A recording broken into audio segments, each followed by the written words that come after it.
like history as a subject. Why? Because it's about human beings. It's the only form of learning that is entirely about human beings, or should be. Therefore, of course, if you're interested in human beings, you must like history.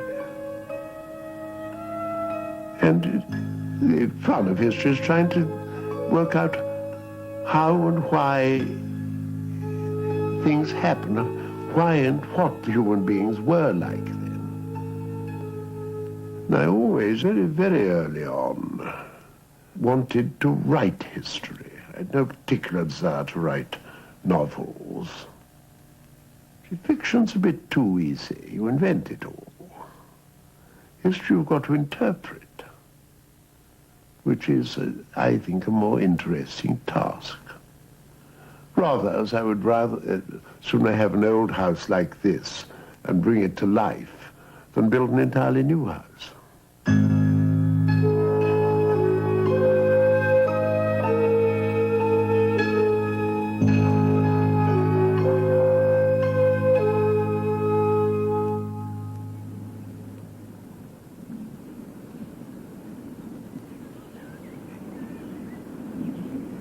I always wanted to end my days in Scotland, having always been very conscious of being of Scottish descent. I only had one English great-grandparent, otherwise all Scots.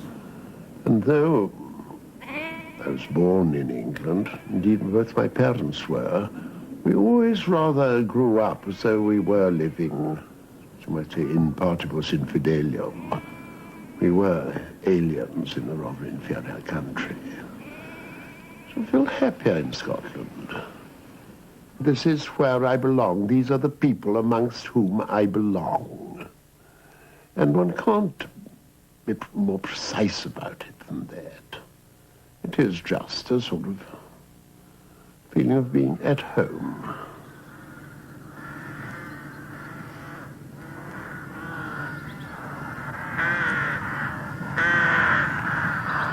I was very lucky in that I wasn't the oldest of my family. I had a brother and a sister older than me. Things I've always been very, very thankful, because it meant that I wasn't saddled with the feeling of duty that I ought to go into the family business and should be consciously the head of the family. Oh no, there's a lot to be said for being a younger son. My father was in the British cabinet. I believe even in my early infancy, I, as a pram, went round electioneering in a pram. Later, he was Member of Parliament for Swansea. He wasn't very happy there, and he was invited to become Member of Parliament for St. Ives, and he couldn't decently give up, involve Swansea in a by-election, so my mother took it on. And she had her stint as a Member of Parliament for St. Ives. They were the first married couple to sit together in the House of Commons. But as a result of that political background, none of us have gone into politics.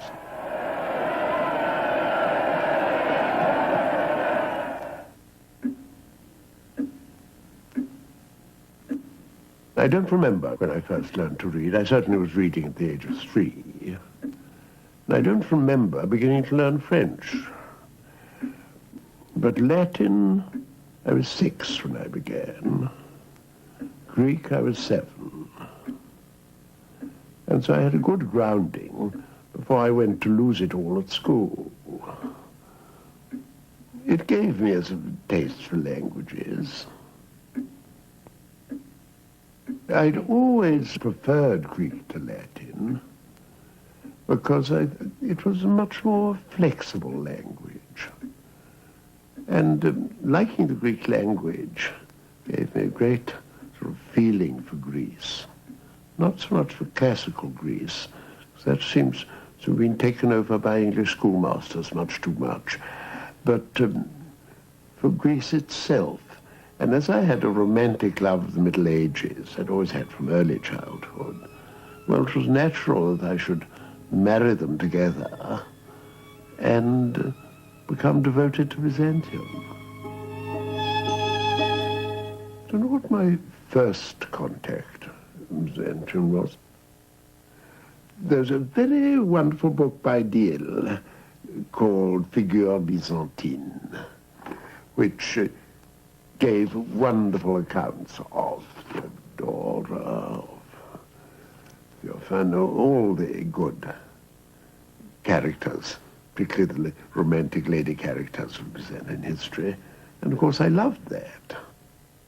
Compared to the medieval West, the West of the 6th century, there was Theodora, who was a real person, an intelligible, educated person, quite apart from a slightly peculiar past.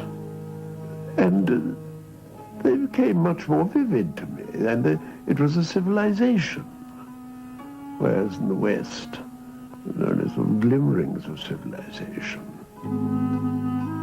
But she was only one of the many characters whom I began to find fascinating. And then I began early on to like Byzantine mosaics.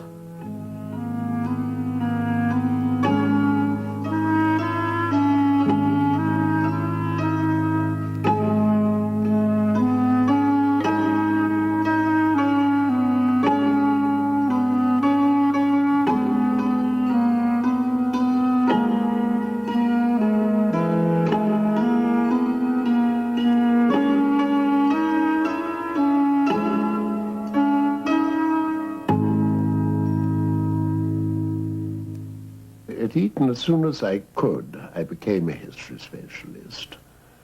History wasn't awfully well taught there, which meant that I could educate myself. After all, Eton's school library was full of splendid books.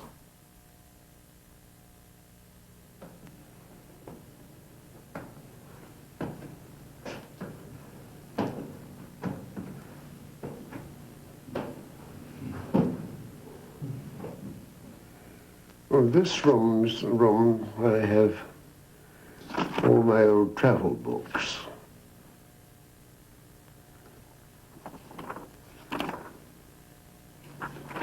Traveling in the early days, I think was really much more enjoyable because one took one's time over it.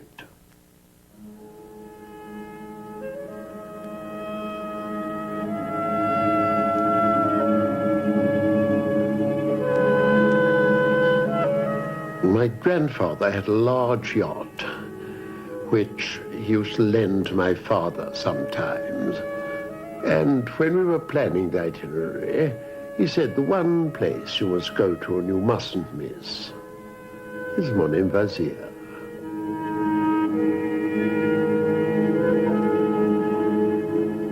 And then we sailed and we arrived early in the morning past Cape Matapan, which was the first sight I had of Greece. The villagers were living in the old houses on the rock itself.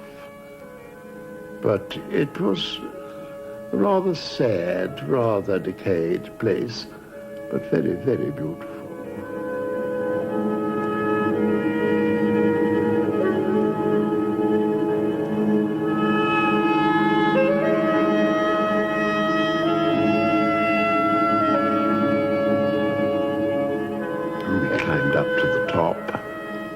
And it remains still one of my most vivid memories of Greece, because it was the first.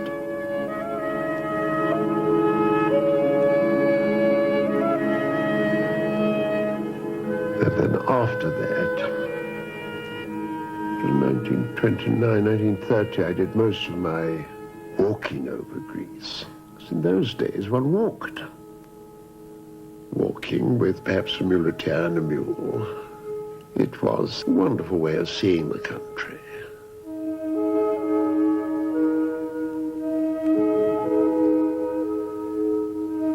The beauty of Greece lies mainly in contrast. The contrast between stark promontories and blue sea gulfs and between barren mountain sides and fertile valleys.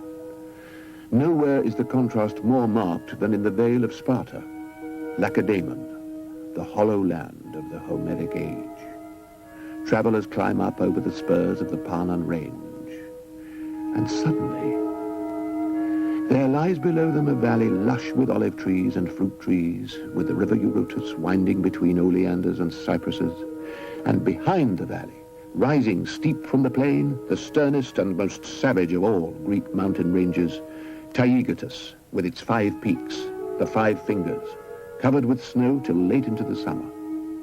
In front of the mountain wall, if the morning sun is shining, they will notice a conical hill crowned by a castle.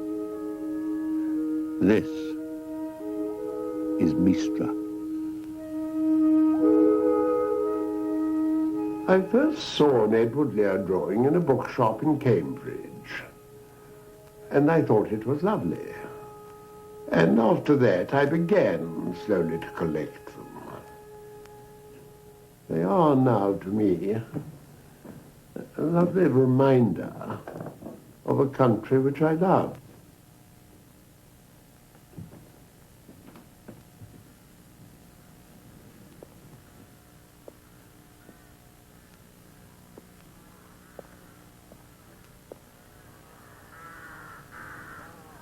At last I got my degree.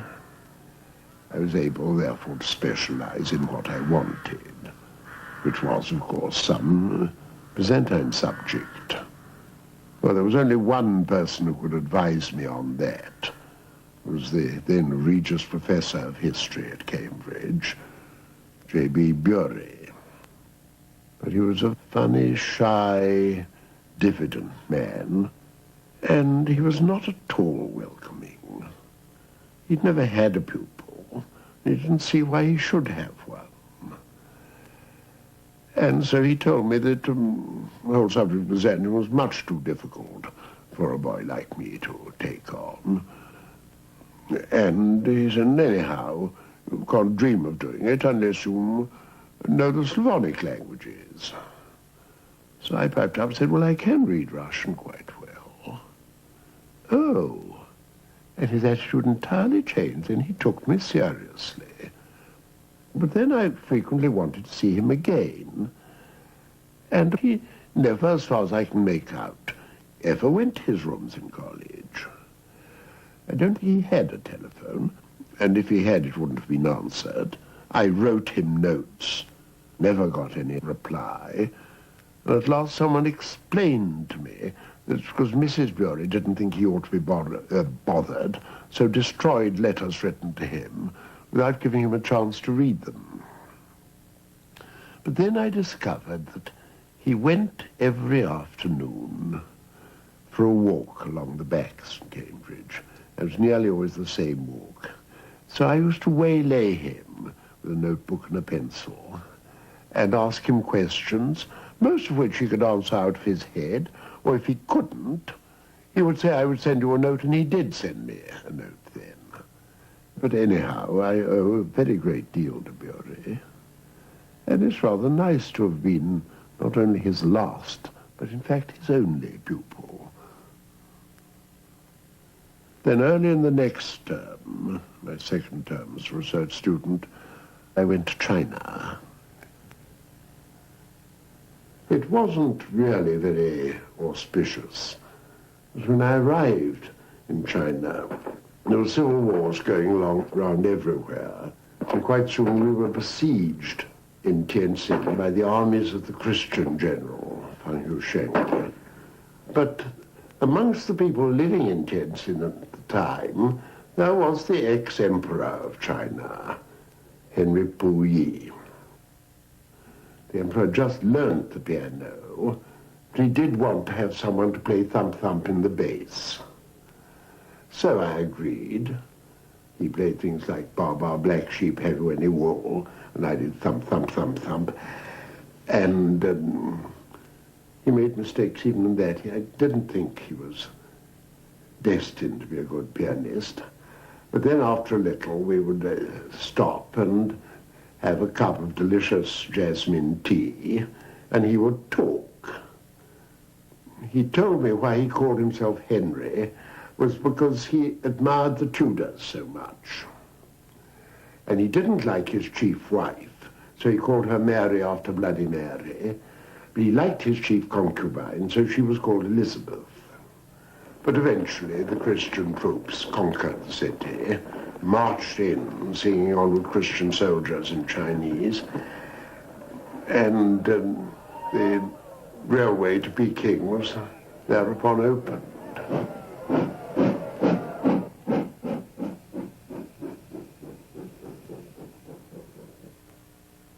Well, this is a painting by the younger Van der Velde of the Seraglio Point and the whole sort of Sultan's Palace complex at Istanbul. Not that Van der Velde ever was there himself, but the Dutch Levant ships always had artists who were trained on topographical work, sailing with them. And when the artists got home, they used to sell their drawings to the major painters of the time. And this is actually extraordinarily accurate. The approach by sea to Constantinople is still remarkable. When I saw it first in 1924, I arrived by sea in the proper way, again on this same journey that took me to Monemvassia. It was in the late afternoon, so the sun was behind us onto that extraordinary skyline.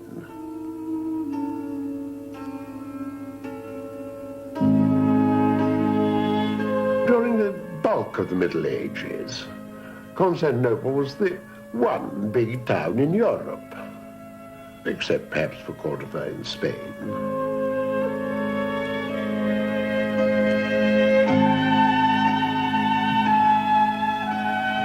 The architect of Hagia Sophia was an architect who built a building that has actually never been surpassed.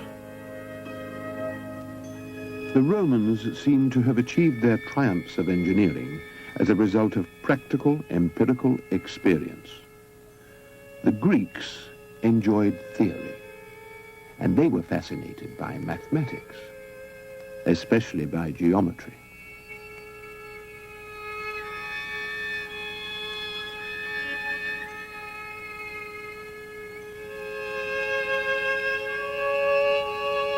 When Justinian wanted an architect for St. Sophia, he chose a leading geometrician, Anthemius of Tralles. The architecture of St. Sophia is essentially an architecture of space. The dome seemed not to rest upon a solid foundation, but to cover the space as though it were suspended by a golden chain from heaven.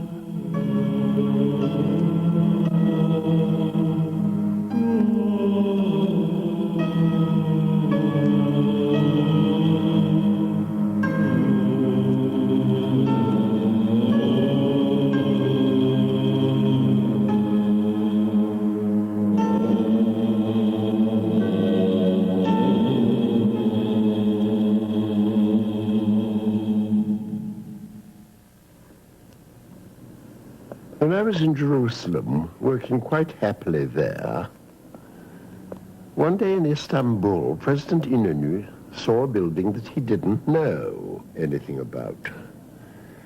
He asked about it, and after a great deal of hesitation, someone said it was Byzantine.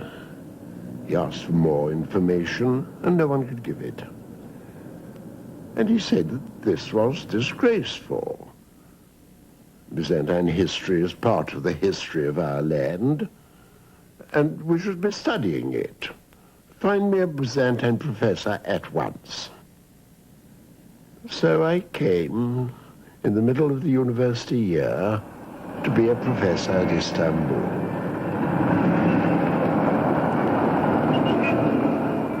It was wonderful to live in that city. I really got to know it very well.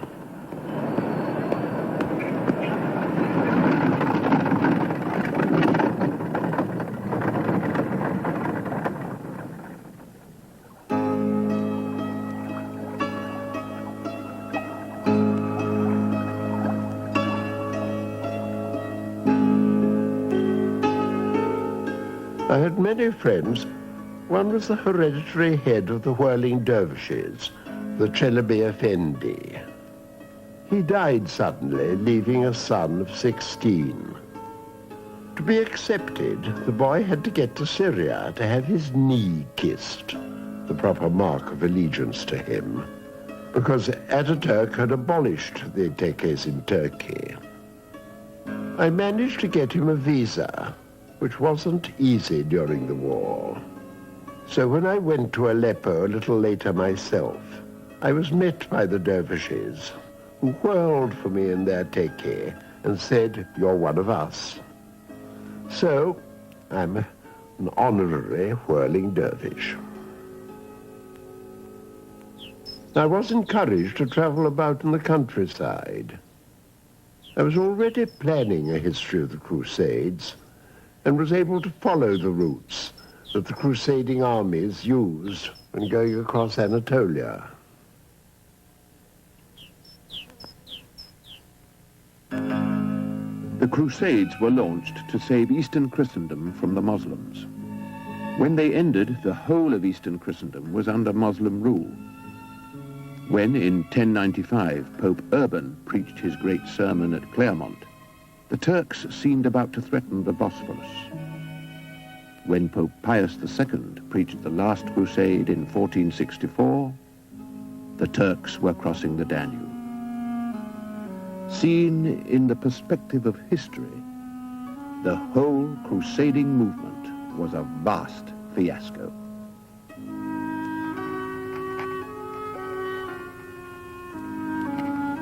It was only in some aspects of the political development of Western Europe that the Crusades left a mark. One of Pope Urban's expressed aims in preaching the Crusades was to find some useful work for the turbulent and bellicose barons who otherwise spent their energy on civil wars at home, and the removal of large sections of that unruly element to the east undoubtedly helped the rise of monarchical power in the West, to the ultimate detriment of the papacy. But meanwhile, the papacy itself benefited. The Pope had launched the crusade, and its initial success greatly enhanced his power and prestige. The Crusaders all belonged to his flock. Their conquests were his conquests. And the great tragedy of the Crusades is not that the Crusades failed, but that they succeeded temporarily in destroying Byzantium and in forcing Western rule on Greece. Monemvassia was one of the impregnable fortresses. And the story of the Franks there is rather romantic. They gave wonderful names to the towns that they conquered, wonderfully romantic names. Though not many people recognize Athens under the name of Satine, or here Monemvassia under the name of Malvoisie. But then I'm afraid I do not take a good Western line about the Crusades. To me, the whole movement was really one of the last, and one of the most disastrous of the barbarian invasions. Perhaps not quite such a barbarian invasion as the Mongol invasion a little later, but running it a good second. The real disaster of the Crusades was the inability of Western Christendom to comprehend Byzantium. The Crusades were launched as a peacemaking move, but there was misunderstanding from the outset. Thousands of soldiers and pilgrims found themselves in a land where the language, the customs, and the religion seemed to them strange and incomprehensible, and therefore wrong. quite failing to realize that their thieving and destructive habits could not win them the affection or the respect of their victims. They were hurt, angry, and envious. Had it been left to the choice of the ordinary crusading soldier, Constantinople would have been attacked and sacked at a far earlier date. They sacked it because they were greedy. The Venetians were intelligently greedy, and so just took off the treasures to their treasury. The other crusaders were just greedy for loot and sacked everything left and right. They went wild. The barbarian army does manage to conquer the richest town of its time. You can't hope for good behavior. And so they did behave appallingly. So there was one of the Western bishops who was very much involved, who gained great credit from his biographer for only looting holy objects.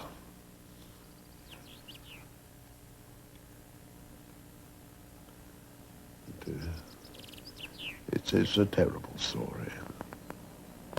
Under Latin rule after 1204, Constantinople was steadily depopulated by poverty and famine. It was a merciful deliverance when in 1261 the Byzantine emperor Michael Palaiologos sent one of his generals, Alexius, to make a demonstration outside the walls.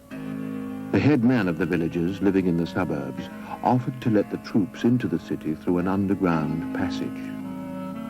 On the night of the 24th of July, a few picked men crept in, overpowered the men guarding the walls, and opened the gates to the army waiting outside.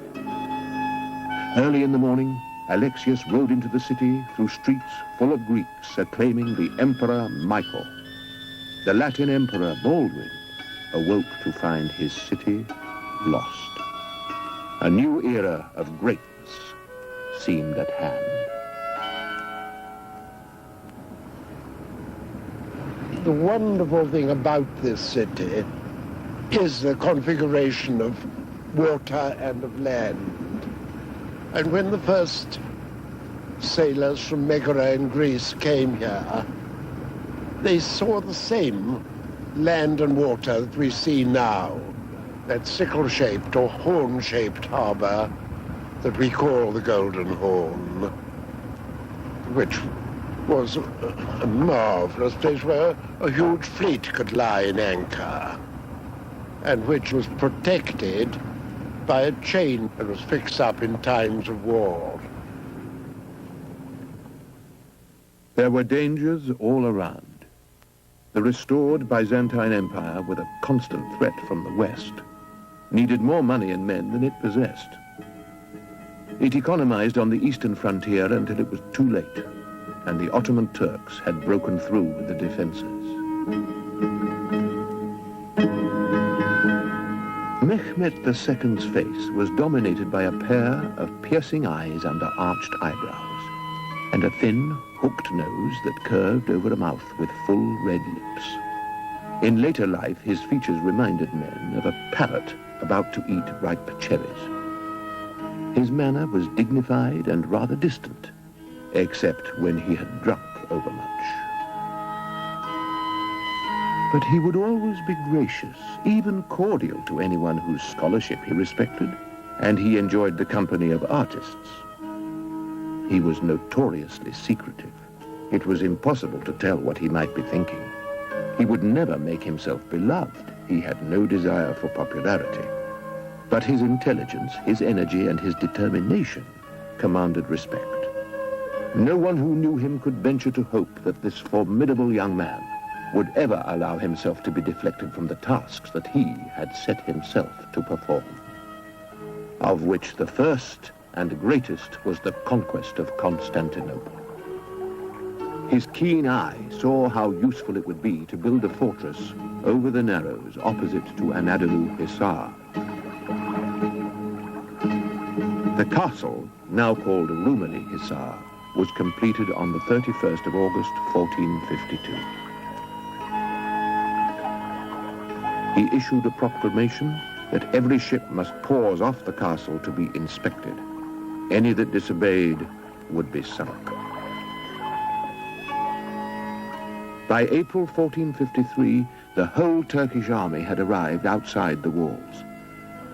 The bombardment began, to last with ceaseless monotony for more than 6 weeks.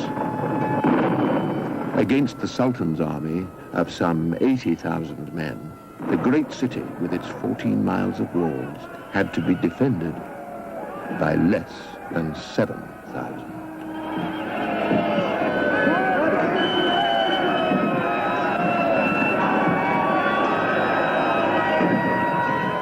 With the knowledge that the crisis was upon them, while the men at the walls worked on to repair the shattered defenses, a great procession formed.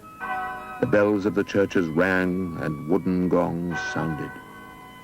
The emperor, Constantine Palaeologus himself, came to join in the procession, and when it was ended, he summoned his notables and spoke to them.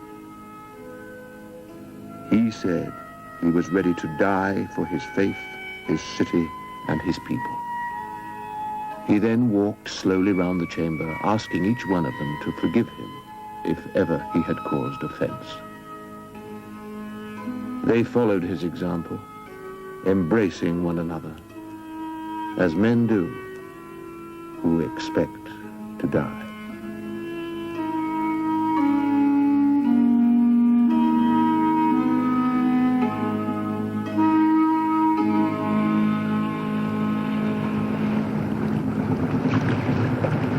The fall of Constantinople was really too painful, because I was in tears at the end.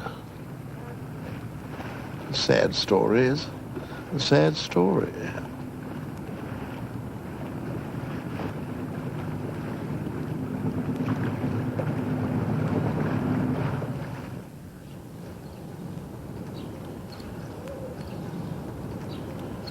This church is one of the most interesting in the city, small though it is, because it's the one church that has survived as a church since the days of Byzantium.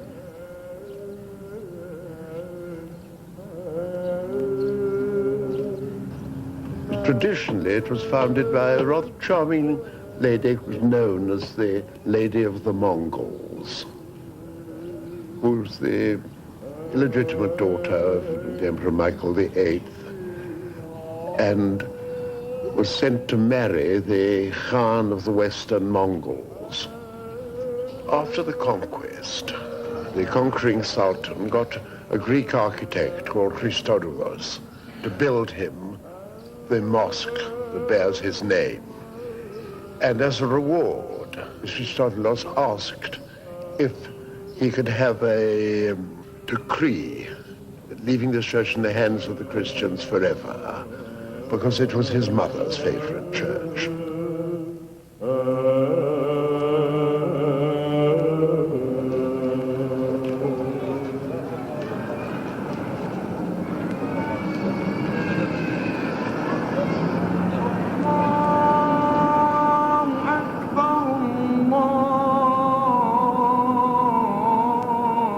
Of all the mosques in Istanbul, this is my favorite.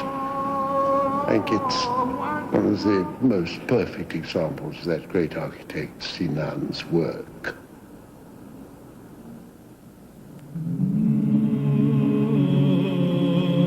And the whole setting of the courtyard and the atmosphere has got a special quality. And I also like it because I have an admiration for the vizier for whom it was built, Sir Pasha, who was one of the most enlightened of all the viziers in Ottoman history. One of the men whom, for all accounts, I feel one would have liked to have known. He was very tolerant, very broad-minded about everything. He was himself a Slav, a convert to Islam, but always very kind to his Christian relatives, and very loyal to the Serbs. He helped the Serbs a great deal. At the same time, was a devoted servant, the Sultan. And the combination of the great architect of Sinan and this, I think, great statesman, Sokoli, gives, I think, a special quality to this mosque. What's wonderful, I think, is that it's, after all, really quite a small area, and yet it's a great building. And it has got, I think, all the best qualities of Ottoman art.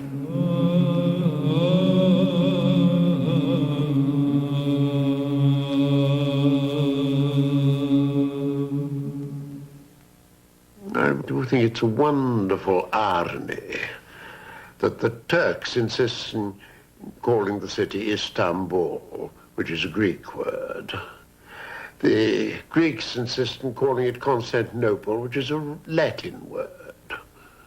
The Greeks in the Middle Ages talked about going to the city, going to town, Stanpolin,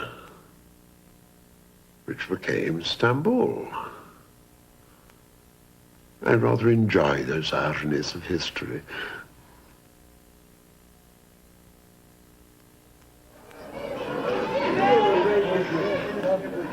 The part of Istanbul where the Ottoman merges with the post-Byzantine is the Fener. These old houses give one an impression of what it must have been like in the old days. It would be a crime against history to remove them. The conservationists have to lament so many crimes against history. Sometimes, and I hope so here, it has been possible to prevent them.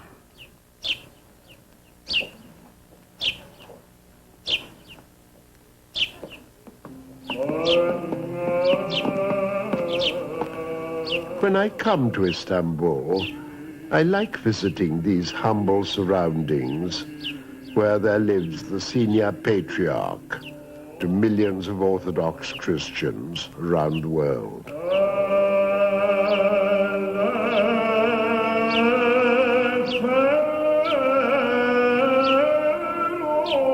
You cannot be interested in Byzantium without being interested in the Patriarchate, the longest surviving institution in this city, going back to the early days of the Byzantine Empire, and one respected by the conqueror himself.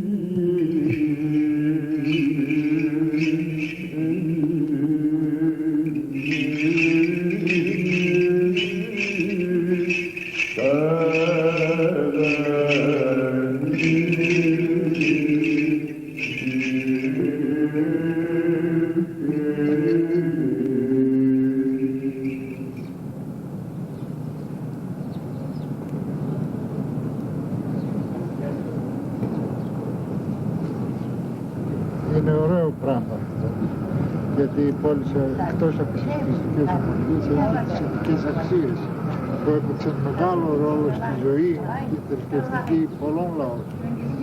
Και εύχομαι ο Θεός έτσι να σας μεταδώσει όλα. Ο Θεός μαζί σας. Καλώς ήρθατε.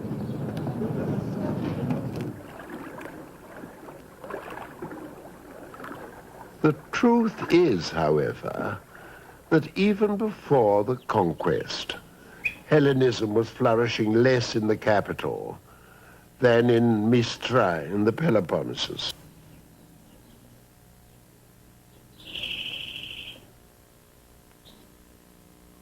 And I have a particular link with the place.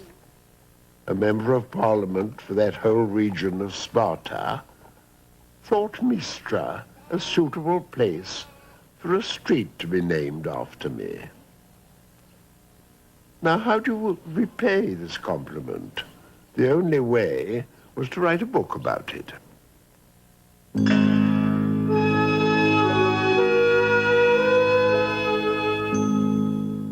From the first time I went there, I think Mystras always had a rather special place in my affections because it was a really purely Byzantine city in the most beautiful setting.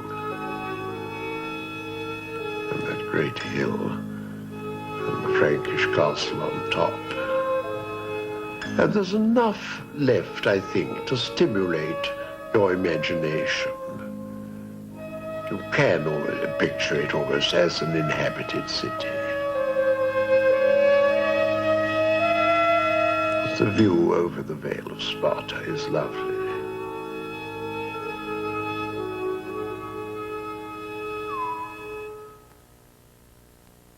You know, so one of the things I like when wandering through Mystras is going past through the gate between the lower town to the upper town. And somehow there you do have the impression still that you might see people going up that crowded street.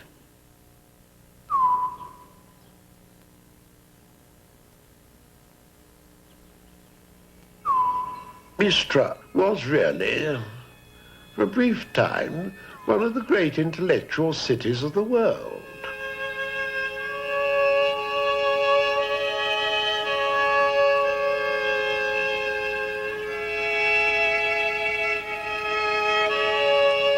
But at my point of view, the painting here is infinitely more, I would say, more sophisticated, more the painting of, well, the better, higher civilization than the Italian paintings, the sort of Duccio and Giotto and their immediate descendants.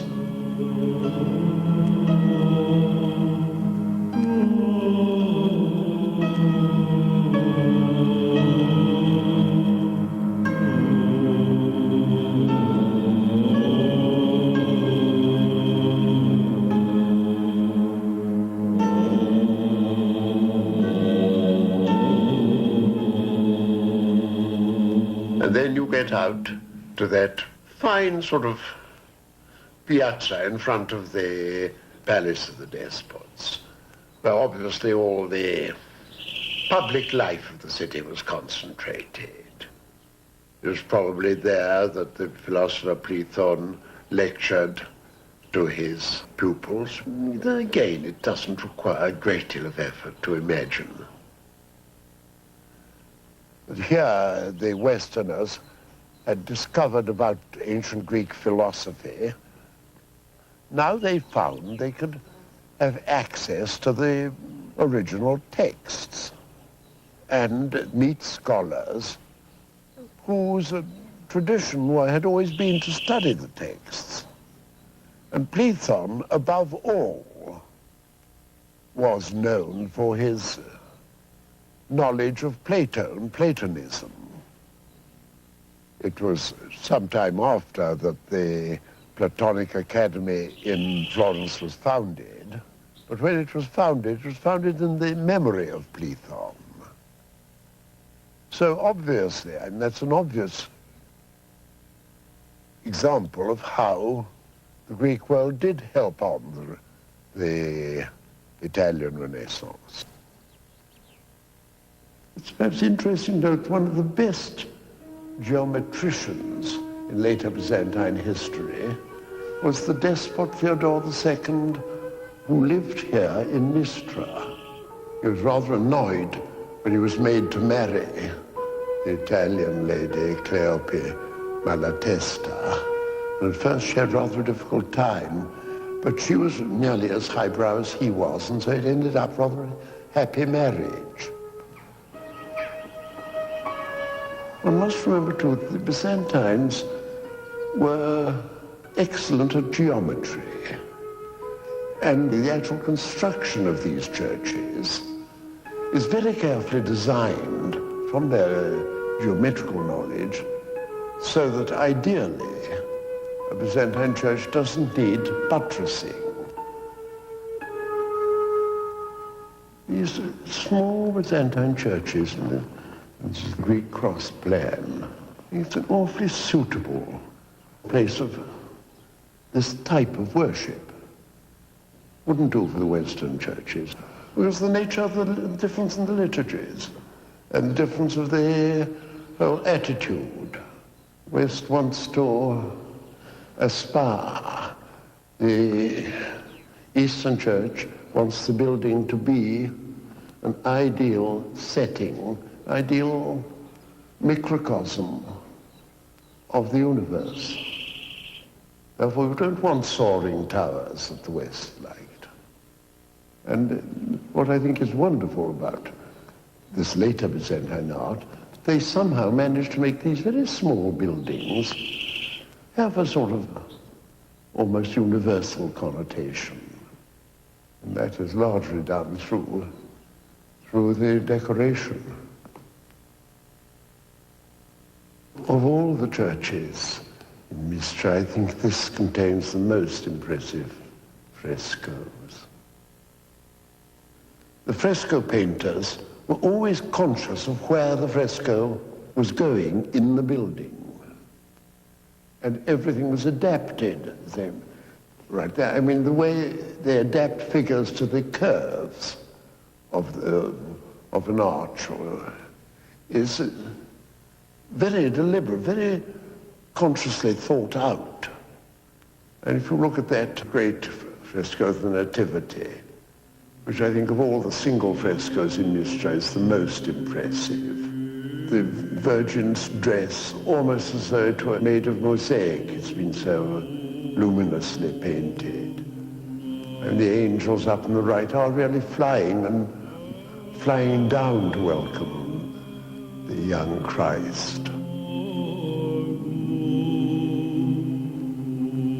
But the whole thing, very well concentrated, very carefully balanced, and with this marvelous luminosity. But it's certain that the later Byzantines liked the intimacy of a smaller church. They liked to feel they were near to the saints. And here you were reminded when you came into the church, you were coming into the whole world, whole Christian world, and the Christian afterworld as well.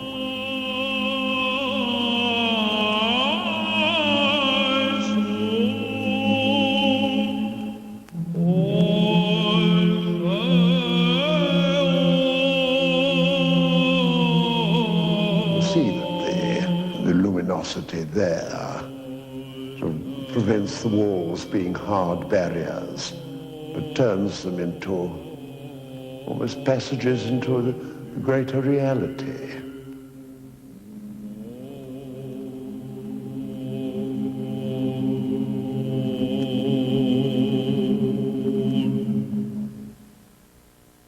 In a way, it makes theology so much easier.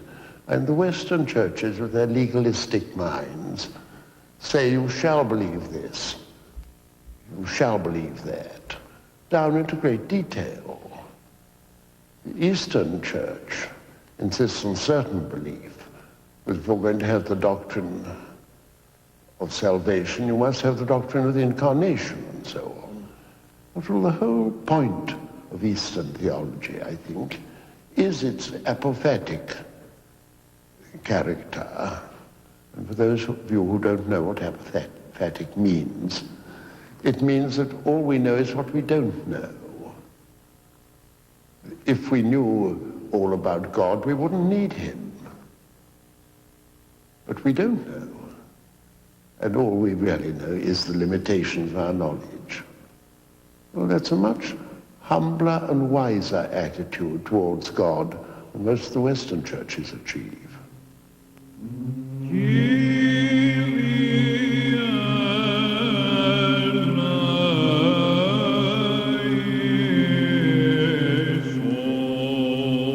And the other place I think is so of sheer loveliness is the monastery of the Pantanassa.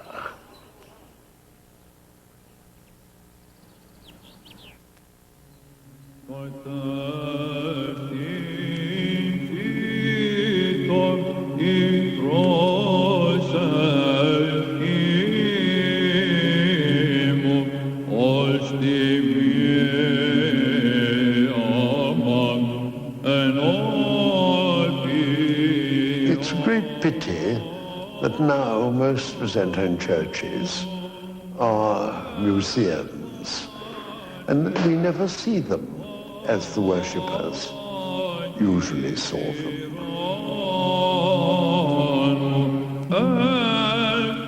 But with the service, and the whole drama, the liturgy, even if done in a small church like this, it was an eternal drama.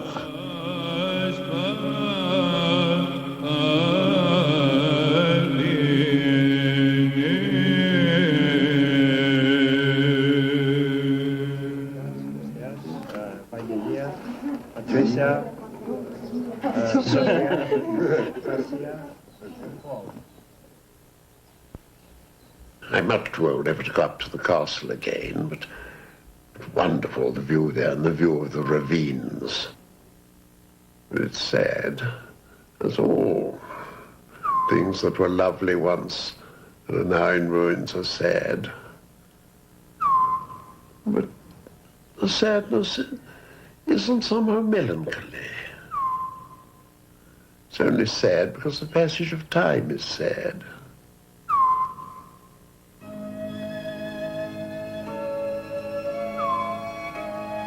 Human behavior defies scientific laws. Human nature has not yet been tidily analyzed. Human beliefs disregard logic and reason. The historian must attempt to add to his objective study the qualities of intuitive sympathy and imaginative perception, without which he cannot hope to comprehend the fears and aspirations and convictions that have moved past generations. These qualities are, maybe, gifts of the spirit, gifts which can be experienced and felt, but not explained in human terms.